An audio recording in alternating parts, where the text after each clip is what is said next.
GHMC delimitation map జనాభా వివరాలను public డొమైన్లో పెట్టాలని హైకోర్టు ఆదేశించింది. 24 గంటల్లోగా ఆ వివరాలను అధికారిక వెబ్సైట్లో ఉంచాలని జీహెచ్ఎంసీ అధికారులకు ఆదేశాలు జారీ చేసింది. ఆ తర్వాత 2 రోజుల పాటు అభ్యంతరాలను స్వీకరించాలని సూచించింది. లంగర్ హౌస్, షాలిబండ్ డివిజన్ల పునర్విభజన సరిగ్గా జరగలేదంటూ దాఖలైన పిటిషన్లపై జస్టిస్ విజయ్ సేన్ రెడ్డి విచారణ చేపట్టారు.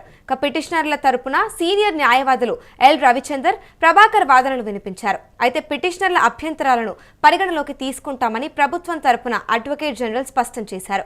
పిటిషనర్ తరపున న్యాయవాదులు వాదిస్తూ డీలిమిటేషన్ మ్యాప్ను పబ్లిక్ డొమైన్లో పెట్టలేదని న్యాయస్థానం దృష్టికి తీసుకొచ్చారు. పునర్విభజనపై సమాచారం కూడా ఇవ్వలేదని హైకోర్టుకు తెలిపారు. జనాభా సరిహద్దులను కూడా పరిగణలోకి తీసుకోలేదన్నారు. మరోవైపు పునర్విభజన మ్యాప్ను హైకోర్టుకు సమర్పించామని ప్రభుత్వం తరపున అడ్వకేట్ జనరల్ తెలిపారు. నియోజకవర్గం మారకుండానే వార్డుల విభజన జరిగిందని స్పష్టం చేశారు. ప్రభుత్వ వాదనతో సంతృప్తి చెందని హైకోర్టు ధర్మాసనం అడ్వకేట్ జనరల్పై సీరియస్ అయింది.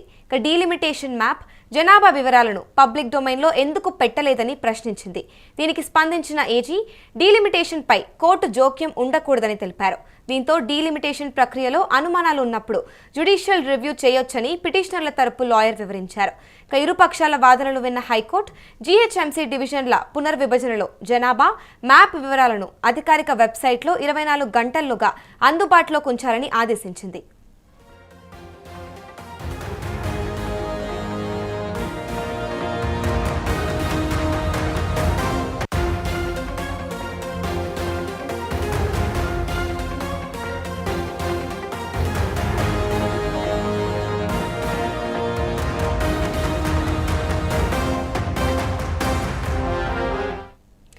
వార్డుల డీలిమిటేషన్కు సంబంధించిన అభ్యంతరాల గడువును మరో 2 రోజుల పాటు పొడిగిస్తూ హైకోర్టు తీర్పునిచ్చింది.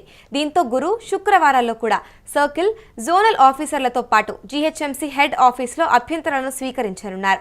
ఇప్పటికే 5.905 అభ్యంతరాలు రాగా మరో 2 రోజుల టైం ఉండడంతో మరో 1000 వరకు వస్తాయని అంచనా వేస్తున్నారు. ఈ మేరకు 19వ తేదీ వరకు వచ్చే అభ్యంతరాలు 2 రోజుల కింద నిర్వహించిన కౌన్సిల్ సమావేశంలో వచ్చిన అబ్జెక్షన్స్, సూచనలు, సలహాలను ప్రభుత్వానికి పంపనున్నారు. మరోవైపు వార్డుల పేర్లు మారాయని, వార్డు పేరుతో ఉన్న ప్రాంతాలు ఆ డివిజన్లో కాకుండా పక్క డివిజన్లలోకి మార్చారని అభ్యంతరాలు వ్యక్తమవుతున్నాయి. దీంతో పాటు వార్డుల బౌండరీలు కూడా సరిగ్గా పెట్టలేదని, బౌండరీల హద్దులు ఎక్కడ ఉన్నాయో కూడా తెలియడం లేదని కొందరు అభ్యంతరాలు తెలిపారు. మరికొందరు ఇదివరకు ఉన్న వార్డులను 2, 3, 4 ముక్కలు చేశారని అబ్జెక్షన్స్ ఇచ్చారు. ఇలాంటి వాటిపైన ఎక్కువ ఫిర్యాదులు వస్తుండటంతో జనాలు ఇబ్బందులు తలెత్తుతున్నాయని పునర్పరిశీలిస్తామని అధికారులు చెబుతున్నారు. దేశంలోని అన్ని లోకల్ బాడీల వివరాలు ఇవ్వాలని ఇటీవలే కేంద్రం ఆదేశించింది. ఎన్ని వార్డులున్నాయి, పాపులేషన్ ఎంత, అన్ని వివరాలు కోరింది. ఇందుకు గాను ఈ నెల 31 వరకు డెడ్ లైన్ పెట్టింది. ఈ నేపథ్యంలో డీలిమిటేషన్ ప్రక్రియని జీహెచ్ఎంసీ అధికారులు వేగవంతం చేశారు. ఫైనల్ నోటిఫికేషన్ రిలీజ్ చేసి ఫైనల్ చేస్తే ఆ తర్వాత అధికారికంగా వివరాలు పంపేందుకు వీలుంటుందన్నారు. వీటి ఆధారంగా కేంద్ర నిధులు విడుదల చేసే అవకాశం ఉందని అధికారులు చెబుతున్నారు. డీలిమిటేషన్ ప్రక్రియ ఆలస్యం చేస్తే నిధుల విషయంలో నష్టం జరిగే అవకాశం ఉంటుందన్నారు. ఈ విషయాన్ని కూడా దృష్టిలో పెట్టుకుని హైకోర్టు 2 రోజులు మాత్రమే సమయం ఇచ్చిందంటున్నారు.